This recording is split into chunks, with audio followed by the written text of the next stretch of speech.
How's it going, guys? It's Josh, aka Olufemii. I'm here with Michael. We're here at the Kinefinity booth at NAB 2019. The really cool thing about Kinefinity is it's a Chinese company. I would consider it the next red killer. You have all these killers that have been happening, like I feel like Sony and Panasonic were kind of labeled the Canon killer. You have all these companies that are coming in and competing and driving prices down, making cameras more affordable. The specs that these three cameras I think that you guys are like pushing right now with Kinefinity is crazy amazing. So Michael, you have your own company, you have your own brand, you do all your stuff. Kinefinity actually gave him a camera a while ago. He has made some incredible content on it. I want him to tell all of us a little bit about what these three cameras kind of do and the price points as well. It's important. All right. Well, Kinefinity's kind of a new brand. They've been around for about 7 years now. And about 2 years ago, they introduced the Terra 4K. And that was the camera that really gave the company a big push in terms of how well they are known. Also, Philip Bloom made a big review about it. And that, of course, gave it another push. And from then on, the company just started bringing in new models into the market. And right now, they offer 3 different versions. So the entry-level camera is the Terra 4K. The name says it goes up to 4K, but what's really cool about the system is with a new firmware update, it's going to be released in about a month. The camera goes up to shoot 4K at 160 FPS and Full HD at 320 FPS. Everything can be shot in Cinema DNG or ProRes 422 HQ onto SSDs. Just slide them into the camera and you're ready to go. The Terra 4K starts just for the body at $4,000. So the second one would be the Mavo, which is a Super 35 camera going up to 6K, which gives you 50 frames in 6K, 75 frames in 4K, but you can push it to 75 frames in 6K if you crop top and bottom, so if you go 6K wide. And once again, shooting Cinema DNG and goes up to ProRes 4444 XQ into the camera. Again, slide in an SSD and you're ready to go. And the latest addition is the Mavo LF, which is a 6K full frame camera, and basically rocking the same specs as the Mavo. Again, 50 frames 6K, and if you go 6K wide, 75 frames in 6K. And what are the price points for those two last? So the Mavo, the Super 35 camera, starts at $8,000 for the body, and the full format camera that starts at $12,000. Wow. Okay, so these price points are crazy cool. Like, so it's one thing to talk specs. Like, these specs sound really incredible on paper. You've been able to actually shoot with the camera. You know all the intricate details as far as, okay, the specs may be good, but how does the footage actually look out of the sensor? What I really like about the cameras and what's important for our work is it's a low light monster. So all of these cameras are dual native ISO. So you can just push them. And for all 3 of the cameras, if you shoot at 10,000 ISO, still usable footage. Okay. So just a little bit of noise reduction and you're good to go. Like shooting on red, one of the things that, I usually shoot on Sony mirrorless cameras. Whenever I shoot on red, one thing I hate about red is how bad it is in low light, in my opinion. How does this compare to red as far as low light goes, as far as all 3 of these cameras? Yeah, I've made the same experience with the red system. Not the biggest fan of the low light capabilities. I think that all 3 of these systems just beat red, straight out of the, yeah.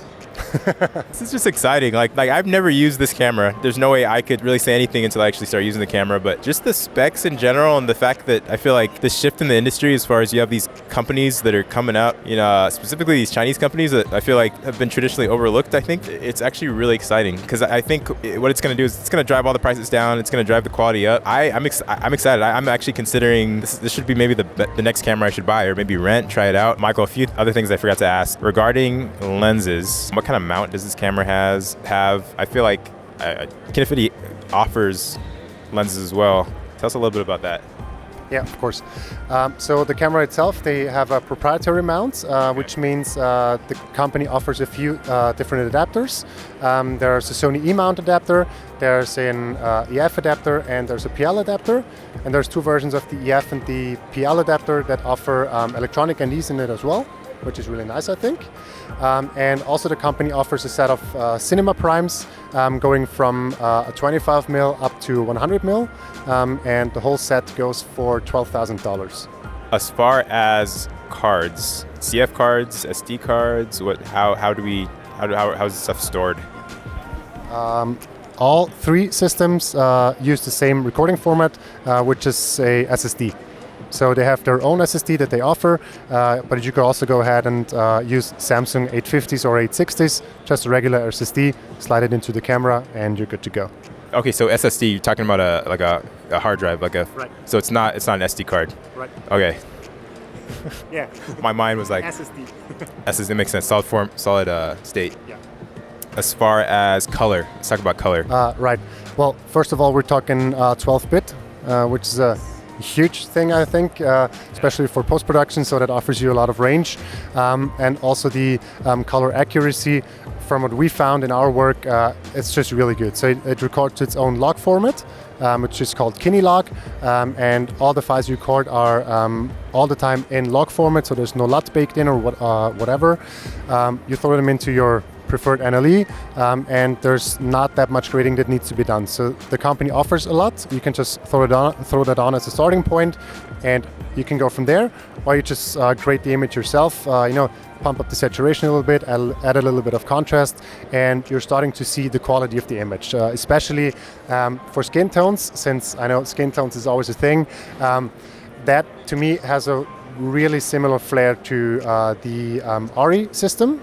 So people need to check it out themselves, of course, but I think that it gives a really, really nice reproduction of the skin colors in camera directly. Okay, I forgot to ask as well. As far as, there's these crazy amazing price points, right? Like 4,000 for the first one, and so on. As you know, the Pocket 4K, made by Blackmagic, just came out. Amazing price point. It's like $1,200 or something. You do some research and you realize, okay, $1,200 for the body, but like the Red, like other camera systems, sometimes you gotta pay for rails and like grips and all this stuff, and that's where the real price can come out. Is there a similar thing with these cameras where there's some hidden costs as far as setup?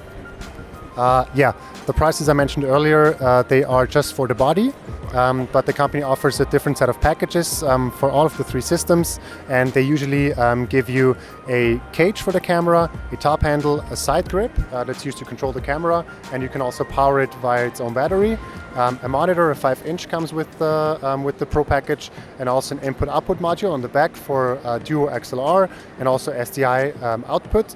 And I think it's also coming with a shoulder mount from Mofcam, so they offer a complete package. And as far as I'm not mistaken, not 100% sure right now, that should be an additional 3,000 to 4,000, I think. But all the details are on the website. If you go to kinefinity.com, you can find all the details for pricing right there. Okay, that's good to know. And it's actually cool because you can pick and choose, what part of that package you actually want to use. Right. So at the very most, the camera that I was definitely interested in was the lower end, the 4,000 camera, $4,000. What's that called? The Terra 4K. The Terra 4K. At the very most, that's $8,000. Still, $8,000 for those specs. I think that's incredible. Dope, man. Thanks for being on the forefront of this new shift of technology. Yeah, I'm excited to learn. Man. Yeah, Kinefinity. Yeah. I'm pronouncing it right, Kinefinity. Cool. Thanks, man. Perfect. No worries. Awesome. Years of Newport Beach, we have this cold California front. The water temperature is about 60 degrees. Servers, we got a fairly good looking storm for you. We got a